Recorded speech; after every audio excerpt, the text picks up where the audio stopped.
Quando seppe della morte di Giovanni, Paolo Borsellino si sentì impotente. Ma la mafia che cercavano di stanare si incazzò e fecero sabotare.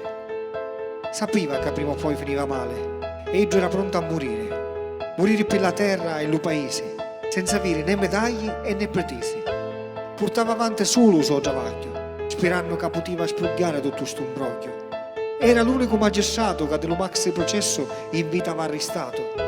Quando un giorno segnò di sua madre, trovò la bomba e ora riposa in pace.